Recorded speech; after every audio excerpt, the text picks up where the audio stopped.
It is our pleasure to be joined by one of the best football players ever. Joe Thomas is in the house. What's going on, big guy? Not too much, guys. Thanks for having me on your show.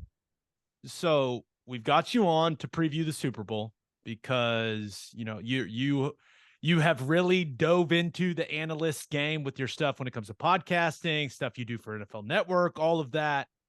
But it's a rather significant week for you individually. So the NFL Hall of Fame class of 2023 will be announced on Thursday.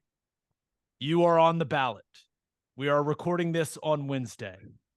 I know that you are going to be elected to the Hall of Fame. Do you know? Do you already know? Tell us. Tell I was us. going to say, so what you know is not because I've told you. Let's make Correct. that clear because I think I'm not supposed you are to be a spoiler.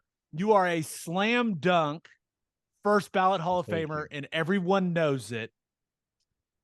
What are the rules behind it? Can you not say? Yes, you can't say anything. yes, I appreciate. All I can tell you is the announcement is Thursday night, and all the members of the finalist class are asked not to say anything about it until Thursday night. But I'm getting my family ready right now to head to Arizona to go down there for the festivities, and we're very excited about whatever happens. It's been an exciting week. It's been a busy week, but I always make time for a couple good friends like you guys to come on your show and preview the biggest game in town, which is Sunday. And I hope I've got a big smile on my face still on Sunday after the Thursday night announcement. I'm sure you will. Now, is this one of those things that was there ever a point in your career where you started to think about the Hall of Fame? Or has that just been a post-career thing? No. When I was a rookie in Cleveland, I remember in OTAs having the media around, and they asked me like, what are your goals for being a Cleveland Brown? And I was the third pick in the draft that year. So I think they kind of had certain level of expectations. And for me, I'm the type of person that just looks one day in advance, and that's it. Like, I don't think too far down the line, other than having some goals. And so for me, it was like, hey, I want to become a starter. I want to make the Pro Bowl. I want to win a Super Bowl, and I want to go to the Hall of Fame. Like, to me, that was just like sort of the natural progression. Mm-hmm. And I think they were on board with the first few. But when I said I want to go to the Hall of Fame, I think the Cleveland media was taken aback a little bit, and they were like, let's worry about winning a game here before you go to the Hall of Fame there, buddy. But it turns out that it was a little bit harder to win a game than it was for me to get to the Hall of Fame.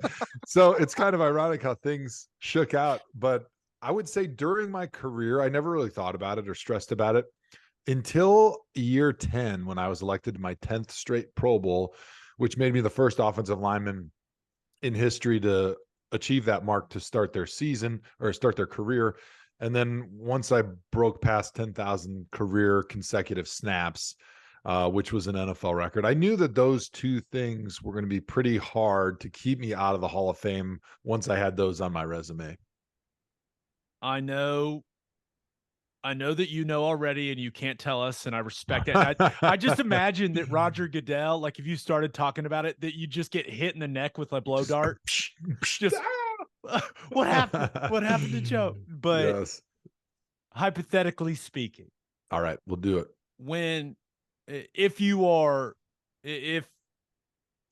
If on Thursday night you are elected to the Hall of Fame, especially as a first ballot Hall of Famer, what will that mean to you?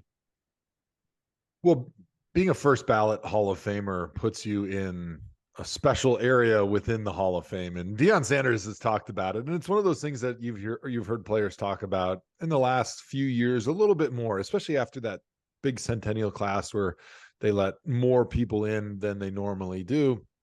And you heard some of the Hall of Famers talk about how it just means a little bit more, because that means that nobody had to plead your case for you to get in when you were a first ballot. They said your name and everybody knew who you were, and they knew that they couldn't tell the story of the NFL without you. So potentially getting in on my first ballot would put me in rarefied air among, I think, 7 or so offensive tackles that have ever gotten in NFL history on the first ballot. I think there's something around 70 total Hall of Famers that got in on their first ballot. So I would never say, oh, this jacket is gold and it means more than yours because I was a first ballot and you weren't, or vice versa. But it definitely means a little bit more. It's a little bit more special, I think, when you do get in on your first opportunity, because, let's face it, in life and with our careers, we're competitive people. We're always trying to one up the other person. You're always trying to seek, how can I be the greatest of the great? Like, that's what your goal is always throughout your athletic career. And I think the pinnacle of individual accomplishment for football players is being a first ballot Hall of Famer. And most people would say, no, it's just being a Hall of Famer, but there is a class within the class. It's so interesting how like we kind of operate as humans, that there's, no matter what, there's always a hierarchy. Yeah. Right. Even like you go into a locker room, there's going to be a hierarchy. That's you right. make it to the Hall of Fame. Like even in the Hall of Fame, there's still always going to be a hierarchy of the guys that were first ballot. It's just, I don't know. It's fascinating to me, but it's still special. And the group of guys, and I was talking with Gabe about it. The NFL Hall of Fame, like to me, maybe I'm a football guy, but the difficulty with the injuries and so much that happens in football to make it to the Hall of Fame, I think it's the most exclusive there is.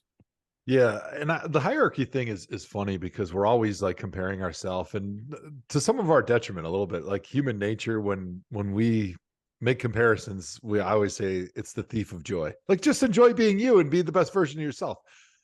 But there is that part of you that just can't help it, right? No matter where you are, you're always putting yourself even if in you the pecking don't, order. everyone else is going to Right, be exactly. putting you there. Yeah. And when I do get inducted to the Hall of Fame, if I'm lucky enough to make it on the first ballot and I'm with those guys, that doesn't mean I'm going to feel like I'm deserving or one of the crew, right? Because there is still that part of human nature where you have that little imposter syndrome. And it's something I battled my whole career. And I'm sure you guys had it the same way. When you get those accolades, you feel like, oh, maybe I'm not deserving of it, or maybe I'm not as good as those guys, especially the guys that you watched growing up, the Walter Joneses, the Orlando Paces, the Willie Roafs, the Anthony Munozes. Like, to be in their community of Hall of Famers, of first ballot Hall of Famers, potentially, I'm never going to feel like I belong or I deserve it, right? Because those were the idols. Those were the guys that were on the top of the mountain when I was growing up and learning this position.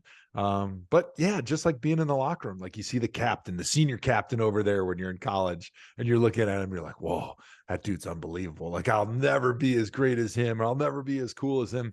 And it is just part of human nature, but it is fun to kind of start reflecting on the doorstep of the Hall of Fame back on all those greats that you watched, that you put up on those pedestal when you were a kid and when you were learning this game.